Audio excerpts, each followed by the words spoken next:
Hello again and welcome to another video from the Marketing Study Guide. In this video I'm going to have a look at the three measures of brand awareness: top of mind awareness, unprompted awareness and prompted awareness. That gives us total awareness, but we're going to have a look at what the differences are and why they're important. My name's Jeff and I'm a long-term marketing lecturer and practitioner. Basically, these metrics in combination are referred to as share of mind because they measure different levels of brand awareness, but we're measuring the consumer's memory and recall of the brand. So what proportion of our brands pop out, and how often do our competitors' brands pop out of their mind? So how much share of a consumer's mind do our brands dominate? Okay, now to make sense of these various measures, I've got a very simple consumer survey here. The first question is, when thinking about fast food chains, what is the first one that comes to mind? And then what other chains are you aware of? And have you heard of these other chains? Now, what they measure, the first question is one of the very first ones that the consumer will be asked, or the respondent, when thinking about what is the first chain that comes to mind. Now at this stage they have not mentioned a brand, there's been no discussion of a brand, the respondent hasn't been helped in any way, so it's the first one that pops out of their head, and we call that top of mind awareness. Sometimes you'll see the initials TOM or Tom to stand for that, and it is a very powerful position to be in, to be the number one brand recalled whenever you mention a product category. Obviously, the more often that happens, the more dominant your brand is and owns that category to a large extent. You should note that in some industries, respondents will have no problems coming up with companies and listing them. However, in some other industries, sometimes consumers will struggle to recall any brands. So the second question there, what other fast food? So once they've answered the first question, we go to the second one, and this is what's called unprompted or unaided awareness. It means the same thing. And again, we're not helping them in any way. We're going, who else do you know? What other brands can you list? And we just wait until the respondent goes, oh, this one, and then that one, and oh yeah, that one. And they actually prompted or probed to go, any others you can think of, any others? And we're really straining the respondent's memory, and they're trying to recall as many as they can. That's all unprompted. Those two things together, top of mind and unprompted, the second question, they give us total unprompted, because up here they've given it without a prompt. They're not going to mention it again here, so they're only going to mention it here or here, and we add those together to get total unprompted. And most brands want to be in that category because they want to be recalled easily from memory. So when a consumer is looking to buy a product category relevant to our brand, we are one of the brands that they think of and they will consider in most cases. And once they've exhausted their memory, the interviewer will ask the respondent, have you heard of these other ones? And they will list brands that they haven't mentioned here, that have a long list in front of them, and then just go, oh, you didn't mention McDonald's. Do you know that brand? Do you know KFC? And we go through, and all of those are what's called prompted or aided awareness. So the consumer or the respondent need to be hinted at, or you didn't mention Pizza Hut. Do you know that brand? Okay, that's prompted awareness. Not as powerful. Still good that you recalled and the consumer knows of you, so brand awareness is still good, but we would prefer it to be unprompted.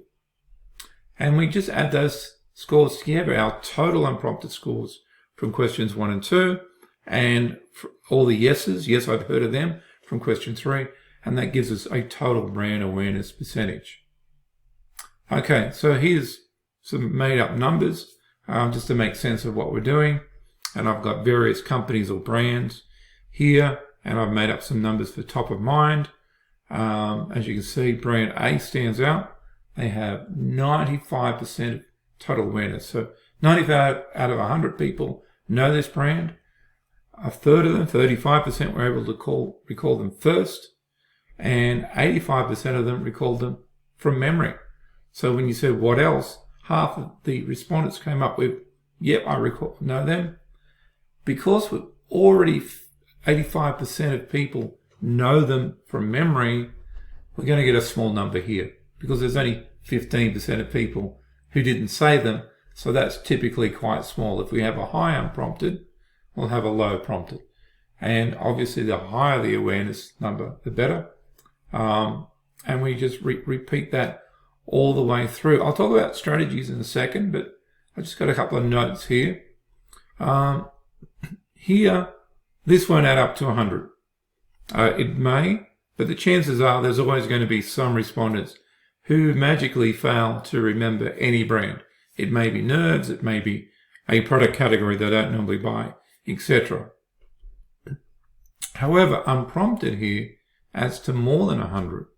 And that's because the respondents can list multiple. So somebody might list 4 or 5 brands. So they're being scored all the way through, and that adds up to well over 100. So we would expect that to happen. So when it comes to total unprompted, we get a score of a total of 250.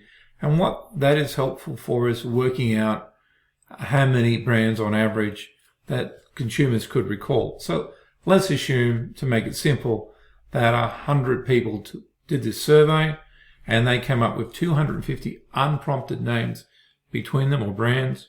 That means the average respondent or average consumer in the market knows 2.5 brands off the top of their head, and that's clearly where we want to be as a brand. As I mentioned before, varies by unprompted. The more unprompted brands we will have, the lower these scores. If it's an industry where there's not too many brands that seem to pop out of people's heads, prompted scores could be quite high. So this needs to be considered in consideration, in balance. And then finally, we have total awareness.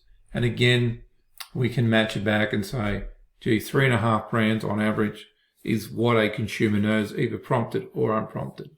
So let's have a look at strategy. Obviously, brand A dominates the market at 95% and top of mind. Brand B, still doing well, 85% total awareness, which is extraordinary. And you'll find that these numbers are probably a little bit high for most industries. Not that many brands have such high awareness scores. But you can see that they lag a little bit in top of mind and they lag a little bit in total unprompted. So they're still high, but relative to their main competitor, they probably want to get into the consumer's memory a little bit more. And when we get down to these brands, C and D here, you can see that they've still got very good total awareness, but their total unprompted is quite low. So again, they need to work on their recall. They're a well-known brand, but again, they're struggling in terms of unprompted, and especially in terms of top of mind, being the first brand that you think of. And brand E is either a new brand or it's got a lot of growth ahead of them. So again, you can use this to say, how much share of people's minds do we have? How prominent are we? The more likely to be here and here, the more likely you're going to be in their what's called the evoke set or the consideration set. And a brand that we'll buy, you'll find that these are often correlated to market shares. So the higher our market share, the higher these scores will be on average. Okay, hopefully that is helpful, and please check out my other videos and please subscribe.